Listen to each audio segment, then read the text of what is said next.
আমাদের আরও একবার ওয়েলকাম। বড়দের জানাই অনেক প্রণাম, আর আমার থেকে যারা ছোট তাদের জানাই বুক ভরা ভালোবাসা। তো সকালের কাজবাজ শুরু করে দিলাম। এই যে এই ঘরটা কুড়িয়ে নিচ্ছি, বাসি ঘর থেকে বেরোবো তার আগে ভাবলাম কুড়িয়ে নিই। আর আমার এই বাড়িটায় চলে এসেছি। এখানে একটু গাছপালা দেখছিলাম, দেখি প্রচুর পিঁপড়ে ধরেছে গাছগুলোয়। তো সমস্ত গাছে আমি একটু বাসি মুখে ছাইটা ছড়িয়ে দিলাম, তাহলে পিঁপড়ে নাকি মরে যায় শনিবারের দিন। এটা একটা দিদিভাই বলেছে, সেই কারণে আমি ফলো করলাম। আর এখানে এসে তোমাদের দাদাভাই এই যে মুখটা ধুয়ে নিচ্ছে, এইখান থেকে ও এইসব করে। আর এই যে ঘরে এসে আমি একটু টুক করে মাথাটা একটু আঁচড়ে নিচ্ছি, তারপরে গিয়ে আমি একটু সূর্যকে নমস্কার করে মন্ত্রটা বলবো, কারণ এটা প্রতিদিন সকালেই আমার করা হয় আর স্নান করার পর। তো এটা করে দিনটা শুরু করি। আর এই দেখো উপরে দুটো ফল ছিল, আগের দিন দেখতে পাইনি, আর হয়তো লাল হয়েছিল না, সেই কারণে আমি আর ফলগুলো দেখতে পাইনি। তো আজকে তোমাদের দাদাভাইকে বলবো ও দুটো পেরে দিতে। তো এই দুটো আমার শাশুড়ি মাকে দেবো। আর এই যে দেখো আর একটা করি এসছে, আর একটাও করি নেই, এই যে মনে সিজনের শেষ। তো আর আমার একটা গাছে দেখো বেগুন গাছে একটা বেগুনও ধরেছে, ছাদের উপর লাগিয়েছিলাম। তো জল বেশি দেওয়া হয় না, সেই কারণে তেমন একটা হয়ই না। আর দেখো কদিন ধরে আমার জামা কাপড় এক বোঝা হয়ে গেছে, তো সেইভাবে কাচার টাইমও পাই না। ভাবলাম একবারে এক ধামা কাচবো, তাই যে ভিজিয়ে দিচ্ছি। তারপরে এই যে আমি এই বাড়িটায় আবার চলে এসেছি। এসে দেখি ঘরটা খুলে আগের দিনে বাসন এগুলো মেজে রেখেছিলাম, আজকে আর তেমন বাসনের চাপ নেই। আর এটোকাটা যে বাসনগুলো ছিল সেগুলো আজকে এই যে টুকটুক করে বের করছি। তারপরে ঘরটা আমি কুড়িয়ে এখন আমি বাসন মাজতে বসবো। তার আগে দেখো তোমরা ভিডিওটা তোমাদের অবশ্যই ভালো লাগবে, আর যারা আমার চ্যানেলে এখনও নতুন তারা আমার চ্যানেলটিকে প্লিজ সাবস্ক্রাইব করো। আর এই যে বাসি উঠোনটাকেও কুড়িয়ে নিচ্ছি ঘরটা ঝাড় দেওয়ার পরে। তো বললামই তো আমার ঝাঁটার খুব অভাব, ভাদ্র মাস কবে যাবে সেই আশায় আছি। ভাদ্র মাসটা গেলেই আমি একটা ঝাঁটা বানাবো, এই সর্দির ঝাঁটা নিয়েই কাজ করতে হয়। তারপরে এতটা গরম লেগেছে, আমি ফ্যান চালিয়ে কিছুক্ষণ বসে থেকে তারপরে আমার কাজ আবার শুরু করে দিয়েছি, কারণ কাজ তো করতে হবে, জমিয়ে রাখলে চলবে না। এই দেখো আগের দিনে যে বাসনগুলো মেজে রেখেছিলাম সেগুলো টুকটুক করে ভরে রাখছি। আর বৃষ্টি হয়েছিল, আমার এই কৌটাগুলোই একদম কাদা ছিটে ছিল, তাই আমি আগের দিন ধুয়েছি, সেগুলো আবার পরিষ্কার করে নিলাম। ঘরটাও একটু সুন্দর করে কুড়িয়ে নিলাম। এখন আমি একটু দুধটা গরম করব, কারণ মেয়ে উঠলে ওকে দুধ দেবো সকালবেলা। দুধটা গ্যাসে চাপিয়ে এখন আমি বাসন মাজতে বসবো, কারণ দুধটা হতে হতে আমার বাসন মাজাও কমপ্লিট হয়ে যাবে। তো দেখো এই যে এঁটো কাটা সমস্ত ফেলে তারপরে বাসন মাজতে বসলাম। আর যখনই এখানে বাসন মাজতে বসবো ডিমের ট্রে লাগিয়েই বসবো, কারণ মশার কারণে এখানে একদমই বসা যায় না। তো তোমরা হয়তো আমার ভিডিওতে hello guys, welcome back to my channel Sangeeta's live. তো তোমরা সবাই কেমন আছো? আশা করছি খুব ভালো আছো। তো সবাইকে জানাই গুড মর্নিং। আর এই দেখো আমার দুধ বসিয়ে দিয়েছি, চা করব। তো তারপরে তোমাদের দাদাভাইকে দিতে যাবো। তো তোমরা প্রথম থেকে ব্লগটা দেখতে থাকো কন্টিনিউ। তো চলো আজকে সারাদিন কি করছি দেখো বন্ধুরা। আমার দুধটা পুরোপুরি হয়ে যাওয়ার পরে তারপরে আমি চাটা বসিয়েছি, কারণ দুধটা হতে তো অনেকটা টাইম লাগে। তারপরে আমি চাটা এই যে করে নিলাম। আর তোমাদের দাদাভাই ওয়েট করেই যাচ্ছে। আমি যখন চাটা দিতে গেছি তখন আমাকে বলেছে তুমি এতটা লেট করে এসছো, আমার চা খাওয়ার ইচ্ছাটাই মারা গেছে। তো যাই হোক, মারা যাওয়ার কথা শুনে আমার আর একটা খারাপ নিউজের কথা মনে পড়লো, সেটা আমি তোমাদের একটু পরে বলছি। তো এখানে আমি একটু বসলাম, বসে তারপরে আমি গেছি বাজারে বাজার করতে। তো আজকে মাছ ওঠেইনি, আর যেহেতু শনিবার আমাদের এখানে মাছওয়ালা কাকিমারা তেমন মাছ টাছ বসায় না। তো তার ভিতরে আমি বড়দিদের বাড়ি চলে গেছি, ভাবলাম সবজি আনতে গেছি, দেখি পুঁই শাক নেই। তো বড়দিদের বাগান থেকে কিছু পুঁই শাকও কেটে নিলাম। আর দেখো গাইস এই পেঁপেটার সাইজটা অনেক বড়।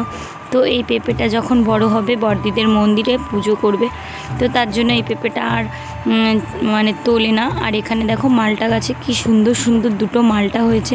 তো গ্রামের বাড়ি এগুলো দেখতে পাওয়া যায়, এত সুন্দর নিজের হাতে সবজি লাগিয়ে খাওয়ার। দেখো বন্ধুরা বাড়িতে চলে এসেছি, এই যে বড়দিদের বাড়ি থেকে পুঁই শাক নিয়ে আসলাম। আর আজকে না শনিবার, ওই জন্য মাছ পাইনি, আর মাছ খাওয়াটাও ভালো লাগছে না। তো আজকে ডাল আর নিরামিষ রান্না করব। আর মেয়ে তো ঘরেই আছে, এখনও পর্যন্ত যায়নি, দেখি কি করছে ও। তো দেখো গাইস তোমাদের দাদাভাইকে দুধ আর রুটি দিলাম আগের দিনের। তো দেখো গাইস এখন বাজে প্রায় 9:30, আর আমি এখনও পর্যন্ত রান্না করিনি। বলেছিলাম না যে আজকে একটু সিদ্ধ ভাত রান্না করব, ভেন্ডি নিয়ে আসলাম বাজার থেকে। তো তোমাদের দাদা ভাইকে তো দেখলে শুকনো রুটি আর একটু দুধ দিয়েছি, আর এই যে এইটুকুন দুধ তোমাদের দাদা ভাই আর খাইনি, আর মেয়েটাকেও স্কুলে দিয়ে আসছি। তো এখন আমি এই দুধটা কেলগস দিয়ে খাবো। তো সকালবেলা এইটুকুন একা মানুষ, একার জন্য আর কী করবো, তাই জন্য আর রান্না করছি না। তো এই ভিডিওগুলো যখন আমার মা দেখবে খুব বকবে যে তুই কেন এরকম করিস, বাবাও দেখবে তখন বকবে। তো ওসব বাদ দাও, কারণ এখন তো রান্না করতে হবে, খেতে হবে। দুধ আছে, কেলগস আছে, এগুলো ভিজিয়ে খেয়ে নিই। তো আর একটা দুঃখের কথা বলি গাইস, কি বলবো, বললাম না কালকে যে আমাদের গ্রামটায় যে কি হয়েছে, একটা হাহাকার পড়ে গেছে চারিদিকে। আজকে আমি মেয়েকে স্কুলে দিতে গেছি তখন শুনি আর একটা মেয়ে শ্বশুরবাড়ি, মানে 3 মাস মতো বিয়ে হয়েছে, সেও গলায় দড়ি নিয়ে কালকে রাত্রিবেলা মারা গেছে। এগুলো কি হচ্ছে গাইস আমাদের গ্রামে? এতটা একটা খারাপ পরিস্থিতি, তোমাদেরকে বলে বোঝাতে পারবো না। খুব খারাপ লাগে এসব শুনতে, কারণ ওই মেয়েটা প্রায়ই আমাদের দোকানে আসতো, তোমাদের দাদাভাইয়ের থেকে রিচার্জ করতো, আমি দেখতাম। ইভেন আমি 2 দিন আগে ওকে জিজ্ঞাসা করেছি যে তোর বিয়ে কবে হলো, বললো এই তো 2 মাস হলো, এরকম বললো। আর আজকে শুনি মেয়েটা মারা গেছে। কষ্ট লাগে না বলো গাইস? তো সেসব কথা বাদ দাও, বাঁচতেই হবে, জীবন মানেই যন্ত্রণা, এগুলো নিয়েই চলতে হবে।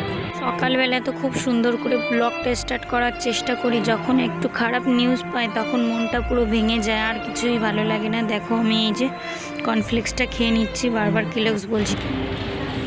তো গাইজ আমার এখন কেলগস খাওয়া কমপ্লিট, আর এখন আমি একটু ওই বাড়ি যাবো। আর তোমরা নিশ্চয়ই ভাবছো যে দিদিভাই কেমন, যে সবসময়ের জন্য রান্না করে না, রাত্রিবেলা শুকনো রুটি বানায়, তরকারি রান্না করে না, সকালবেলার দাদা ভাইকে খেতে ঠিক করে দেয় না। তো কি করব গাইজ, এরকম করেই সংসারটাকে চালাতে হবে। তো এইভাবেই গুছিয়ে নিচ্ছি। আর সত্যি কথা বলতে কি, খাবার কেন নষ্ট করব, অপচয় করা জিনিসটা ভালো লাগে না। রুটি ছিল তাই রান্না করলাম না, একটু পরেই রান্না করব। আর কদিন থেকে না খুব মাংস খেতে ইচ্ছা করছে, দেখছো তো আমার ব্লগে কোনো মাংসর নেই। তো কালকে ভেবেছি একটু মাংস রান্না করবো, কালকে রবিবার। তো দেখা যাক কাল কী মাংস আনি। তো গাইস চলো এখন আমি বাড়িতে যাই, একটু পরে তো এই বাড়ি আবার এসে রান্না বান্নার জোগাড় যন্ত্র করতে হবে। তো তোমরা দেখতে থাকো। তো দেখো এই যে আমরা মেজদিদের বাড়ি এসেছি, এইখানে এসেই ওদেরকে খাওয়াই না। কিরম লাগছে? ভালো লাগছে। তো এই যে এদের বাড়ি বসেই মেয়েকে খাওয়ালাম, মানে মেজদিদের বাড়ি বসে স্কুলে গেছিলাম আনতে, সেখান থেকে নিয়ে আসলাম। এখন আমিও একটু খেয়েছি, খিচুড়ি ছিল ফেলে দেবো ভাবলাম, তাই খেয়ে নিলাম। এখন গিয়ে রান্না করবো। তো গাইজ দেখো এই যে এটা হচ্ছে মেজদির শাড়ি, খুব সুন্দর একটা নিউ কোয়ালিটির হ্যান্ডলুম। তো কালার কম্বিনেশনটাও সুন্দর, আর এই দেখো আঁচলটা এরকম আছে, আর এই ভিতরটা পুরো এরকম কুচি পোর্শনটুকুন সবটুকুন এরকম। এই কথা বলিস না, আমি একটু বলছি, বলতে দে। তো এই শাড়িটা আমি দেখলাম হ্যান্ডলুমের ভিতর প্রথম এরকম শাড়ি দেখলাম, খুব ভালো লেগেছে আমার কাছে। মেজদি খুব সুন্দর হয়েছে গো। হ্যাঁ রেখে দাও। আর এই দেখো মনামির জামা, এটা তো সুতির জামা। তো এই যে এতটা টাইম মেজদিদের, এইমাত্র আমি দুধ টুধ এনে নিয়ে আসলাম, সর্দিরটাও নিয়ে আসলাম, কারণ সর্দির শরীরটা ভালো নেই, জ্বর 2 দিন থেকে। প্লিজ তোমরা সব ভগবানকে ডেকো যাতে তাড়াতাড়ি সুস্থ হয়ে যায়। এমনি তো দেখেছো খুব রোগা। আর এই যে আমি এই বাড়ি চলে এসেছি। তো এখন ভেবেছি একটু পরে রান্না করব, সারাদিনটা তো রান্না করিনি, মেয়েটাকে খিচুড়িও খাওয়ালাম। তো চলো গাইজ তোমরা দেখতে থাকো। সত্যি দিনটা দেখো কীরকম মেঘলা মেঘলা, আর এত বাজে বাজে খবর আসছে চারিদিক থেকে যে এত সুসাইড কেস আমাদের গ্রামে। তো সেই কারণে আর কিছুই ভালো লাগছে না। তো কি করব, ভগবানকে ডাকা ছাড়া তো আমাদের কোনো হাত নেই। তো সবাই প্রে করো যাতে আমাদের এই গ্রামটা একটু শান্তি বজায় থাকুক। তো চলো গাইজ আমি এখন বাড়িতে যাই। এখন আমি বসে পড়েছি, এই যে শুয়ে গেছে 2:30, এতটা লেট হয়ে গেছে। তো জানলে ধুয়ে দিত, আমাকে অনেক কাজ করে দেয় তোমাদের দাদাভাই। গাইজ দেখলে তোমাদের দাদাভাই আমাকে কাজ করে দিচ্ছে, ওই ঘর থেকে রান্নাবান্না করে এসে কষ্ট হয়ে গেছে। এই দেখো 2:30 বেজে গেছে। তো এখন কখন কি করব, ওকে যদি আগে বলে যেতাম ও করতো। তো আমার নিজের বরের কষ্ট আর দেখতে পাচ্ছি না, সেই জামা কাপড় কাচছে, সমস্ত কাজ করছে, তাই ভাবলাম আমি ওর সঙ্গে হাতে হাতে একটু মেলে দিই। আর এই দেখো ছাদের উপর যে ফল দুটো হয়েছিল বললাম না সকালে যেগুলো তুলতে হবে, তো তোমাদের দাদাভাইকে দিয়ে তুলে ফেললাম। আর এই দেখো আজকে আমি একটা শাড়ি পরেছি, এই যে মাথাটা আঁচড়েও নিচ্ছি, এখন আমি সিঁদুরটাও পরে নেব, তারপরে ওই বাড়িটায় যাব খেতে। তো তো আমাদের বাড়ি থেকে ওই ঘরটা কতটা ডিস্টেন্স তোমরা এখন দেখলে বুঝতে পারবে। আমি সারাদিন এইভাবে যাতায়াত করি। ধরো একটা কিছু আনতে হবে, ভুলে গেলাম, আবার দৌড়াতে হলো, এই করে করে আমার সারা দিনটাই এইভাবে কেটে যায়। আগে আমি অনেকটা হেলদি ছিলাম, মোটা ছিলাম, এখন অনেক পাতলা হয়ে গেছি। তো হয়তো এই কারণে তো কিছু মানসিক টেনশনও আছে, ফ্যামিলির চাপ, এই ধরনের কিছু। তো যাই হোক, ওইসব বাদ দাও। এখন আমরা দুজন খেতেও বসে গেছি। দেখো, তো দুজন খেতে বসে গেছি। মেয়েটাকে ভেবেছিলাম খাওয়াবো, তো একটু লেট হয়ে যাওয়ার কারণে আমার শাশুড়ি মা ওনাদের ঘর থেকেই ওকে খাইয়ে দিয়েছে। তো ওই জন্য বেশি একটা চাপ নেই, যেহেতু খেয়েছে। তো গাইস দেখো, এই যে সমস্ত বাসন রয়েছে চিনি এখন মাজতে হবে। তো এখানে মশা, আর আজকের ওয়েদারটা পুরো মেঘলা, মনে হচ্ছে এই ঝমঝমিয়ে বৃষ্টি আসবে। আমি তো আজকে অনেকগুলো জামা কাপড় কেচেছি, আমি না, তোমাদের দাদাভাই কেচে দিয়েছে। তো এখন কাজ করব এগুলো। দেখো গাইস, আমি একটা পান খেয়েছি, আমার জিভটা পুরো কেমন লাল লাল হয়ে গেছে। থেকে এখন বাড়ির দিকে যাব।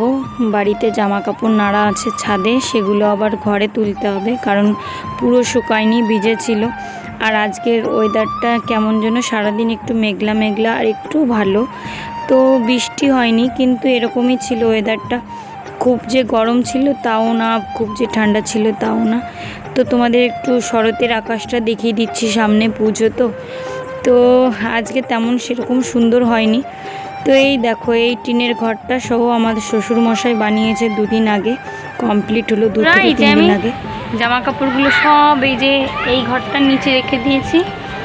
এখন আমি যাব ঘরে। তো মেয়েটা ওই মেজদিদের বাড়ি ওই জায়গা খেলছে, ওই যে মেজদি বসে আছে এখন, ওদের বাড়ি ওই যে চেঁচামেচি শোনা যাচ্ছে। ঘর থেকে এইমাত্র ঘরে এলাম, এসে যে মেয়েকে বই পড়াবো, ব্যাগ নিয়েছি, আর ও দেখো কী করছে। আর সন্ধ্যাবেলা একটু মেশিনে বসছিলাম, কটা জামা কাপড় সেলাই করলাম, অর্ডারের ছিল। দেখো গাইজ, আমি টিনের ঘরে চলে এসেছি, এখানে দরজার সামনে দাঁড়িয়েছি। আর কি একটা পোকা, সে আগে একবার এসেছিলাম তখনও দেখেছি। দেখো তো কী পোকা, তোমরা কেউ চিনতে পারো কি না? এই দেখো, এই যে বড় একটা পোকা, এই পোকাটা এইভাবে রয়েছে, সেই তখন থেকে যাচ্ছেও না। দেখো গাইজ, আমার ভাত বাড়া কমপ্লিট। এই যে মেয়ের জন্য ভাত, সবজি, ডাল আর ডিম নিয়ে নিয়েছি। আর এই যে দেখছো, বাটিতে করে তরকারি ঢেলেছি, 2 রকমের, একদম বেশি বেশি রান্না করেছি, তো খেয়ে পারবো না। তোমাদের দাদাভাই দুপুরবেলা এই নিরামিষটা খাইনি, চৈতালিকে দেবো, ওকে ভেবেছিলাম দেবো দুপুরবেলা, কিন্তু খেয়াল ছিল না, এতটা ব্যস্ত ছিলাম। আর ও পিসিমা, চৈতালি আসছে, এই নিরামিষগুলো একটু রাখিয়ে দাও দিনি। এই মাছ না, এই যে ভেন্ডিদের চচ্চড়ি আর এই যে নিরামিষ, ওটা একটু রাখিয়ে দাও, যে খায় খাবে না, আমার অনেক বেশি বেশি রান্না। গাইস, সবাইকে টাটা।